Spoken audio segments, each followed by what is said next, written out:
Hey guys, welcome back to my channel. So I've been keeping very busy in this lockdown and doing a few more little DIY bits. So I thought I would just film them and share them with you guys because they're things that are just quite easy to do, easy to customize, just little updates that you can add to your house, which is, yeah, basically what I'm trying to do at the moment. So yeah, really nice, kind of easy, anyone can do these little tips and tricks around your house. So yeah, I filmed them all. I hope you guys like them. Stay tuned to check out what they are.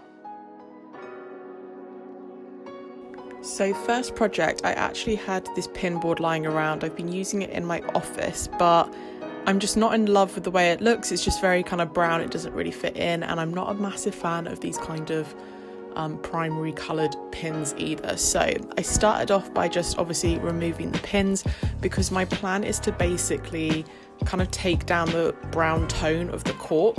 So I had a spare Tupperware pot, a paintbrush, a sponge and some black and white acrylic paint which I just got from Amazon. I started off by pouring in quite a bit of the white and then just mixing in a tiny bit of the black to create more of a kind of grey tone that I could apply to the cork itself. So I mixed those up really well, and then I added a little bit of water just to kind of water it down a little bit and add a little bit more until I was happy with the consistency. So I just kind of dipped the sponge in and ended up wiping this kind of watered down paint solution onto the cork board, and I started off by doing kind of lines, and then I kind of found that moving in circular motions and round motions worked a little bit better. And obviously you can see there are a few kind of paint marks and kind of streaks, so what I also did was just dabbed it a little bit as well. So once you get that even coverage all over the cork, you can just kind of dab it with the sponge and make sure there's no kind of harsh lines or anything like that. I actually ended up doing 2 coats of that on the cork, and I'm so much more happy with it. It's just taken away a little bit of the brown, but it's still left a little bit of the warmth, so it's not just a flat colour. I also decided I wanted to paint the frame as well, so I literally just went in with that white acrylic paint, and I made sure that my brush was a little bit wet because I didn't want to go for a harsh white. I kind of wanted it to be a little bit more of a kind of washed out white with a bit of the wood showing through. What I really should have done is waited for the cork to dry and use some masking tape just to make things easier for myself and make sure I didn't get the paint on the cork. But yeah, I ended up just kind of freehanding it, which took a little bit longer, but we got there in the end. Then whilst all of that was drying, I decided that I wanted to change up these pins and get rid of those kind of primary colours. So I had scrap little bits of cardboard from like packaging, and I just kind of poked them into this card just to make sure they were standing. And I had some of this Rust-Oleum copper spray from a previous project. So I just gave those a quick spray and made them a kind of nice coppery rose gold colour. And this is the final product. So I ended up just like cutting loads of scraps out of interior design magazines, put some interior design inspo on there. I have some like travel postcards, a little HelloFresh voucher, just little kind of like handy memos and stuff like that to go on here.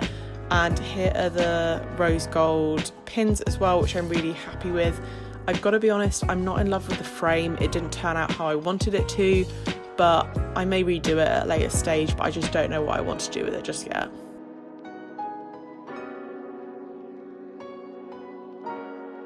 Next up, I have this wicker kind of basket bowl thing which I got from my mum, and I just decided I wanted to give it a quick coat of paint just to update it a little bit. So I have some of this matte black spray paint which I got on Amazon. Again, it's not my usual, but my usual was out of stock, so I got this instead. And yeah, I just wanted to show how a little bit of paint can really quickly and easily update something. So I just went all over it, spraying in loads of different directions, which was quite difficult because obviously it's wicker, it has lots of different kind of sides. And this was the finished product. So I thought it'd be great as like a fruit bowl or something like that to have on a coffee table, kitchen table, whatever it may be. We were low on fruit, so there's not much fruit in here, but I'm really happy with how it turned out. I think just having it in that matte black just makes it so much more kind of modern and new looking. Next up, I've seen loads of these kind of moon style wall hangings on Pinterest, so I thought why not try and make one myself.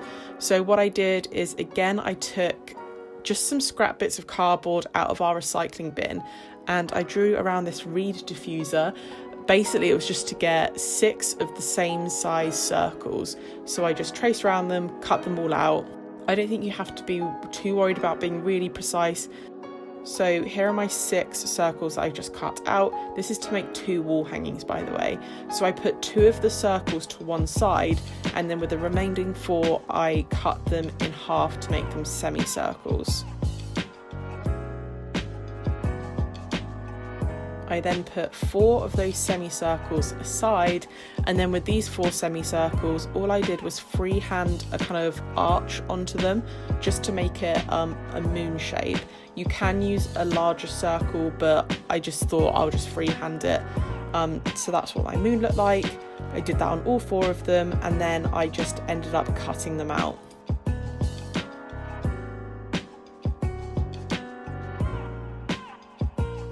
So you should end up with 2 circles, 4 semicircles and 4 moon shapes. And then I also decided I wanted 2 more little circles, so I just used like a bottle lid to trace around that and cut them out. And then I also wanted 2 triangles as well. So again, I just freehanded those, drew them and just cut them out. Once I was done, I laid them out onto a piece of paper because I was going to paint them. So like I said, this is for 2 different wall hangings. I was going to do them each different colours. So for one wall hanging, you'll need 1 circle, 2 semicircles, 2 moons, 1 of the tiny circles and 1 of the triangles. So this one I'm going to do black. I'm using that same black acrylic paint that I got off of Amazon that I showed you guys earlier, and really, really simple, just brush it on. I really like the effect of this paint as well. It dries matte and it's just super easy to do.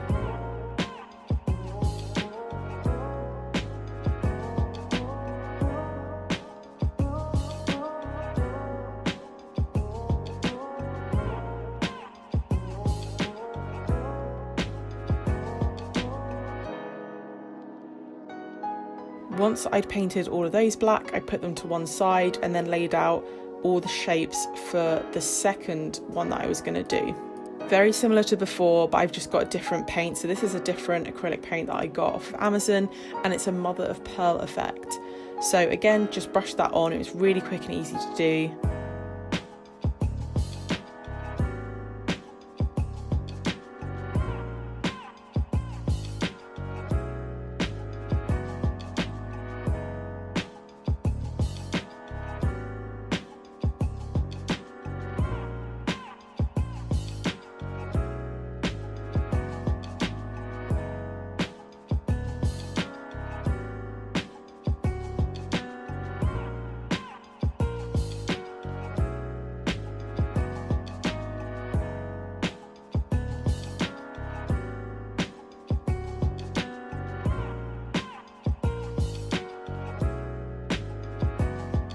Once those were all dry, I needed to put the string on the back of them. So this is some kind of thin yarn that I actually got from Tiger quite a while ago, but yeah, it's just really simple yarn that was just the right shade for what I wanted.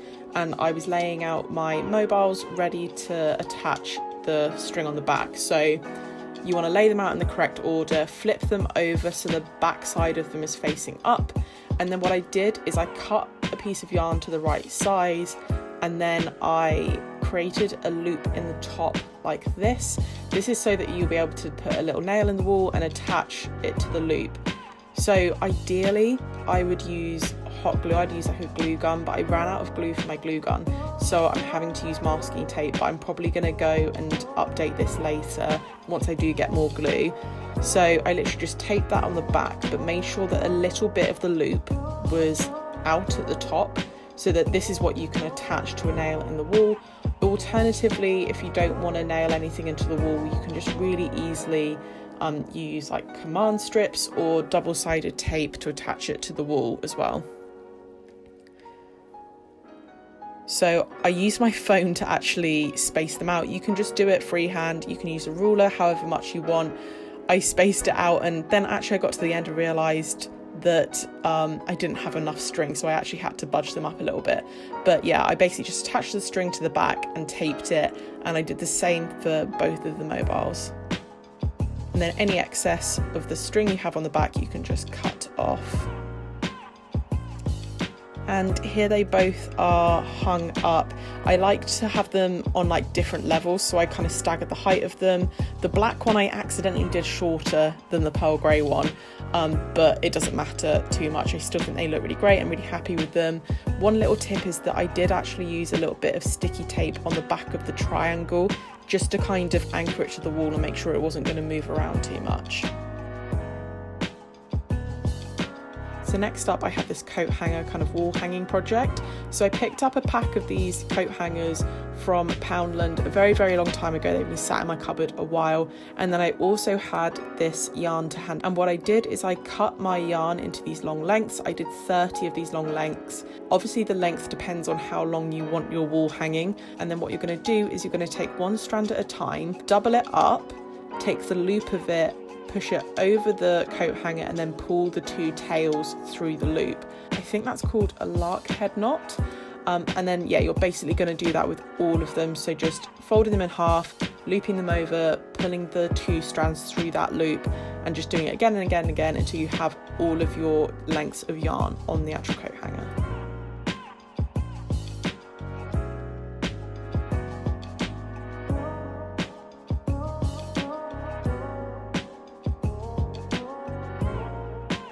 So this is what it was looking like once all the yarn was on. As you can see, the lengths at the bottom are all a bit higgledy-piggledy. They're different lengths, but that doesn't matter too much,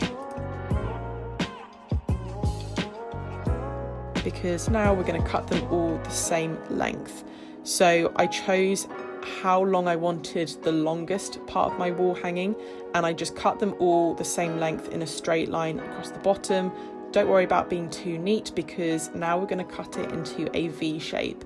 So what I did is I counted along and worked out the middle point of my wall hanging, kind of separated it out into two just so I knew, and then I just took the longest point and then just cut up on a diagonal here. Obviously watch your hands, guys, when you're doing stuff like this. It's a miracle that I did not cut a finger. So that is the one side, and then you're just going to kind of tidy it up and then just do the same to the other side, and you can just sort of tidy it and make it a little bit neater. So that's what I was working with, and you can just leave it there, but I decided that I wanted to add a different colour with tassels on it. So I had some more of this kind of thin black yarn that I used for that wall hanging. So I cut more lengths, just making sure that the lengths were longer than the ones I did for the wall hanging. Did the same lark head knot and pulled that through. So I did 7 different ones. So I counted out how many grey yarns I had and did them every 5.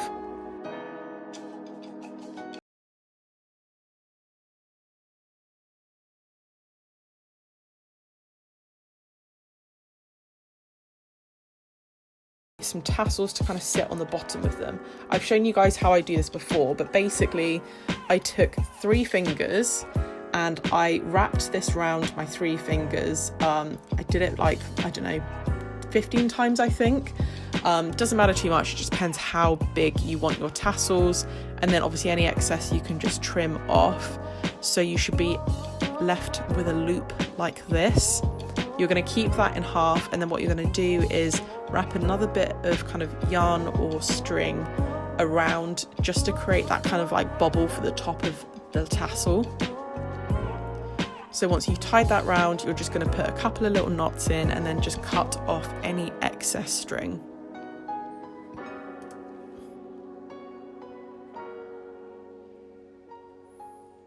You should then be left with something that looks a little bit like this, and then you're going to take the longer part of the tassel, put the scissors through the loops and just cut across to give the bottom of your tassel, and you can kind of trim it, tidy it up, whatever you want. I then took the tassels, went back to my wall hanging, and what I did is I took one of the strands of the black, I pulled it through one of the loops at the top of the tassel, and then I pushed the tassel up grabbed both of the bits of the string and then just tied a knot at whatever height I wanted the tassel to sit. So once you've tied that knot and the tassel's attached, you can then trim the excess below the knot and then just pull the tassel down into place, and that's where it will sit.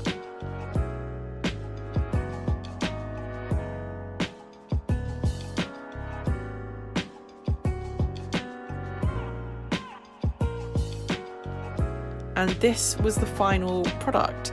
So I like the mix of kind of like the black and the grey, and the mix of the wood as well. So obviously you can customize this whatever you want. You can use different color yarn. You don't have to have the tassels. You can paint your coat hanger whatever you want.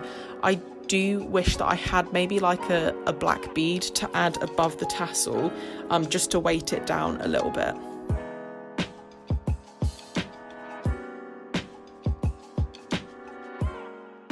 Right guys, and that is everything from me. I hope you enjoyed those really quick and easy little DIY hacks. If you have enjoyed this video, please don't forget to give it a thumbs up because it really supports my channel.